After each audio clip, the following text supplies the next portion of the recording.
Okay, so when I say the word aesthetics, what pops into your head? For a lot of us, it's probably images of, I don't know, Miami, right? This idea of surface-level perfection. But that whole picture, it kind of creates this false divide, this idea that looking good and being healthy are two totally different things. In this explainer, we're going to tear that idea down and see just how connected they really are. So let's just get right into it. What is this all about? When we spend time, money, and energy on our appearance, is that an act of health, or is it just plain old vanity? That's the big question we're going to unpack. And this quote, man, it just hits the nail on the head. We have these two separate buckets in our minds for looking good and being healthy. It's almost like we've been taught to see them that way. But are they really separate? Let's find out. To really get to the bottom of this, we have to look past the fluffy robes and cucumber water of a typical spa day. This isn't just about pampering. We're diving into the science where real clinical results actually meet genuine self-care. And it's so important to understand the difference here. You know, a day spa, that's all about relaxation, feeling pampered for an afternoon. A med spa is a whole different ballgame. It is laser-focused on clinical science and efficacy. We're talking about treatments backed by data, designed to get measurable results. Now here's a simple fact that, honestly, changes everything. Your skin is an organ. In fact, it's the largest organ in your entire body. When you stop thinking of it as just a covering and start thinking of it as an organ, the whole conversation shifts, doesn't it? Which brings us to this absolutely brilliant question. Think about it.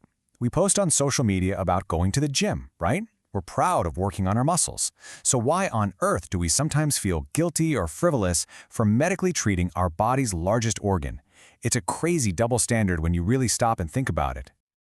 So this leads us to a really powerful new idea, a philosophy that's totally flipping the script. It's called Prejuvenation. And it's all about being proactive, not reactive, when it comes to our long-term health and, yeah, our vitality. So what is it exactly? Well, Prejuvenation is all about prevention. It's a huge mindset shift. Instead of waiting for a problem and then thinking, oh no, I have to fix this, it's about making care a part of your lifestyle before any major issues pop up. You know, the best way to think about it is like your car. You get regular oil changes, right? You do preventative maintenance. You don't just wait for the engine to completely explode on the highway. Prejuvenation is applying that exact same logic to your aesthetic health. It just makes sense. And that really is the core of it. We're moving away from this idea of just fixing problems as they come up. The new goal is to integrate this type of health into your lifestyle, just like you would with nutrition or going to the gym. It's not a one-time fix. It's an ongoing practice.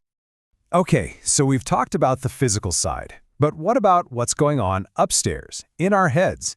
This is where things get really fascinating, with something called the confidence feedback loop. Our brains are wired in this incredible way. When you look in the mirror and all you see is how tired you look, your brain actually gets a signal that says, yep, we're exhausted. But, and this is the amazing part, the reverse is also true.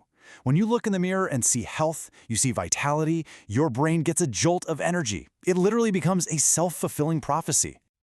And get this isn't just some vague, feel-good thing. We're talking about real, physiological changes. This positive feedback can actually lead to increased serotonin levels and lower cortisol, that's your main stress hormone. It can even impact your posture. You stand up a little straighter. Your confidence just aligns. And this quote just sums it all up perfectly. Confidence isn't just something you decide to have. A lot of the time, it's a response to feeling aligned. That feeling when the person you are on the inside matches the person you see on the outside. So, when you put all these pieces together, where does that leave us? Well, it leaves us at a place where we need to completely redefine the goal of aesthetic care. We need to see it as a brand new, totally legitimate pillar of our overall wellness. The old way of thinking was all about alteration. Trying to change yourself to look like someone else or fit some impossible standard. The new goal is so much healthier. It's about restoration and enhancement. It's not about becoming a different person. It's about helping you look and feel like the best version of yourself. And that brings us to a new model for well-being. Look, we all accept exercise, nutrition, and mental health as essential pillars of a good life. It's time to add the fourth, aesthetic wellness. It's taking care of your body's largest organ as a fundamental part of a healthy, balanced life. Because at the end of the day, the goal isn't perfection. It was never about perfection. It's about vitality. It's about that feeling of life, of energy. And that's something we can all strive for. So we're back where we started, but now the whole thing looks different. Maybe the question we've been asking, is it vanity, is the wrong question altogether.